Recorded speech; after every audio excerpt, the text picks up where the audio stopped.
Hey guys, it's Darwin here with my weekly Q&A to answer more of your questions. If you want to ask a question for next week's Q&A, you can either leave it in the comment box below or send me a video question over to darwinonthetrail@yahoo.com, and then next week I'll answer as many as I possibly can. Alright, so let's go ahead and get into this week's first question. When you do the PCT this year, do you plan to sidetrack and climb Mount Whitney and Mount Shasta? So I do have a permit to climb Mount Whitney. I haven't decided if I'm going to do Shasta yet, but Whitney is a definite yes. Because when else am I going to be able to climb the tallest peak in the lower 48? So yeah, I do plan on climbing Whitney. Shasta is still up in the air. We'll see when we get there. Have you ever heard of underground quilts? And how many through hikes do you think sleeping bags or quilts will last? So yes, I have heard of underground quilts. I actually own a UGQ Bandit, which is a 10-degree quilt that Underground makes. Now I've taken it out on a few trips. I did use it on my rim to rim hike of the Grand Canyon, but I haven't got it out on the trail enough to really give a full-on review of that. Now like I said, it is a 10-degree, and typically I'm a warm sleeper, so it has to be pretty cold for me to use a 10-degree quilt. But I would say within the next few months you could look forward to a review on that, because I do plan on doing one once I get more miles on it. As far as how long will a quilt or a sleeping bag last on through hikes, it just all depends on how well you take care of it. Proper storage of a down product and good cleaning will make it go a long way. Now, if you take it out on a through hike and you don't store it right, and you keep it compressed and you never clean it, no, it's not going to last very long at all. Maybe one, maybe two through hikes. But if you take care of your down products, they'll last for a long time. Hey Darwin, it's Pete. I'm on the Ice Age Trail in Wisconsin. Beautiful day here today. It's a Saturday. What do you do with these things? Do you take an extra pair? Some sunglasses? What if you break them? I usually take an extra pair and a set of sunglasses. I was just wondering if that's overkill. See you on the trail. Hey Pete, so no, I do not have an extra pair of glasses that I do carry with me on the trail. I just use these, which is probably why they're so scratched up. I actually just recently got a pair of prescription sunglasses, and I take them on the trail from time to time. I do plan on carrying them on my PCT through hike, but I've never really carried sunglasses on the trail either. I'm just a one glasses kind of guy. I do have an extra pair of glasses that I keep at home, just in case I'm out on the trail and these guys do break. I can always have Snuggles or someone else send them to me in a mail drop, but I always rock the same pair. My wife wants to know, what do you do for meals when you're at home?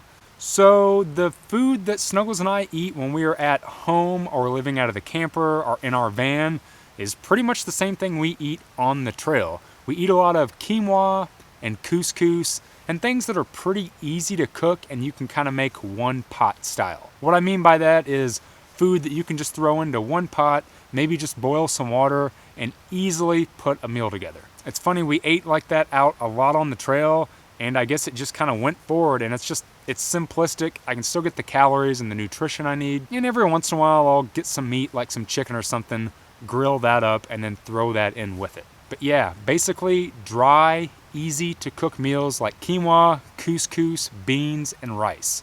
Something simple, good nutrition, and easy to fix. My wife and I are planning an AT through hike in 2019 and are getting our gear together.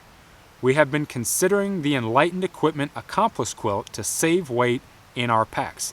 Any thoughts on use for a two-person quilt while on the trail? If it works for you, go for it. You guys know I love Enlightened Equipment. I love the stuff they make and like all of their quilts.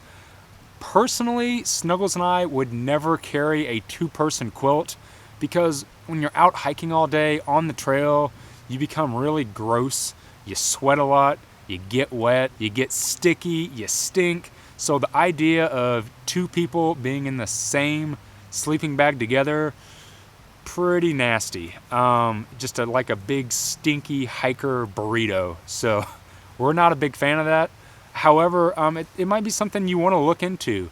Maybe go out on a trip sometime, and even though it's going to be a little bit more weight, maybe carry like a light comforter or a bigger quilt and try it out, just laying that over the two of you and maybe putting your pads together before you make the investment and buy an enlightened accomplice. But again, personally, I think that if you both get like an Enigma or a Revelation, that would be perfect. And it's also good just in case you ever get separated. A lot of times, even though Snuggles and I were at camp every night together, we did hike separate a lot, and things do happen on the trail. So it would be really good for you both to have your separate sleep systems, just in case something was to happen, you were to get separated, you wouldn't be without a way to be warm at night in your tent. Hey Darwin, it's Melissa. We're here in the beautiful Adirondacks. Today it's about 11 below or so, before the wind chill. We're here at Osable Lake. You said that you wanted to do some more winter backpacking, hiking, camping. How low temperatures would you actually go backpacking and camping in? Thanks. So how cold would I be willing to go down to? I don't know. I've done some backpacking down into the single digits in 9 degrees, one night in 5-degree weather. That's about my breaking point. If I have to choose, I'm not a big fan of being cold at night. As I've explained multiple times, I have poor circulation in my hands and in my feet. So if my feet are cold when I'm sleeping, it's not good. But I am always down for doing things that I'm not usually comfortable with. That's kind of how I got into long distance hiking and bikepacking and everything else that I've ever been into. So I guess I would probably, just knowing me, get down pretty low into the negatives. But if I had the choice, I'd rather just hike when it's like this outside. It feels like fall out here, and that's the best time to be out on the trail. Will you be posting Q&A videos while you're on the Pinhoti Trail and on the PCT? Curious to know. So the plan is no. I will not be doing a weekly Q&A like I do every Tuesday. I'll pretty much be going to one video a week. Now on the Pinhoti Trail, my plan is to shoot a couple of Q&As early, so we still have those to post, and I'll probably skip one Tuesday. But when I get on the PCT, no Q&As on Tuesday. I'll be going to one video a week, and that will be my video from the trail. Every once in a while, I might pepper in a live Q&A if I get the chance. But one thing that I will absolutely do is my live Q&A for my patrons over on Patreon. So if it's something that you're interested in, I'll put the link in the description box below. You can go check out Patreon. You donate a little bit, and then you get exclusive content, like you get to watch my videos early. But I also do that monthly live Q&A, and I'm going to try as hard as I can to do those from the trail when I'm in a trail town. How are you preparing for the PCT?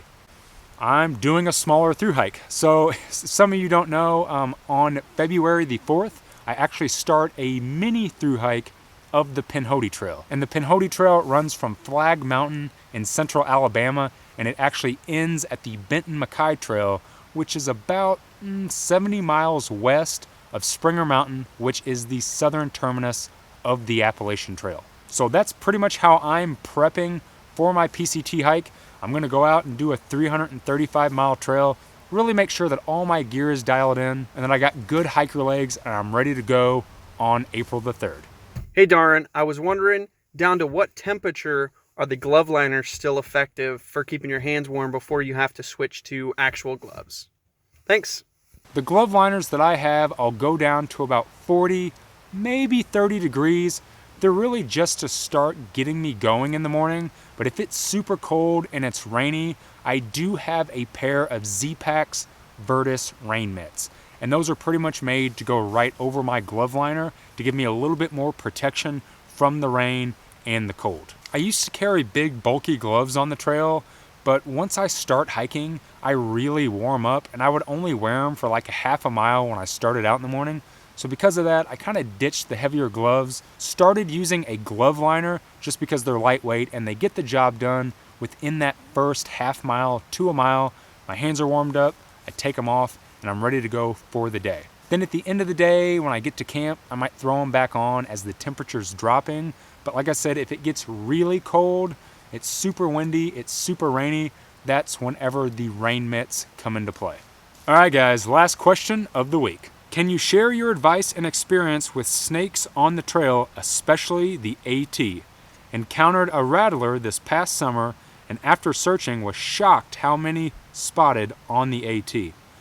So, funny enough, I have never seen a snake on any of the other trails that I've been on aside from the Appalachian Trail. Big snake. Real big snake. I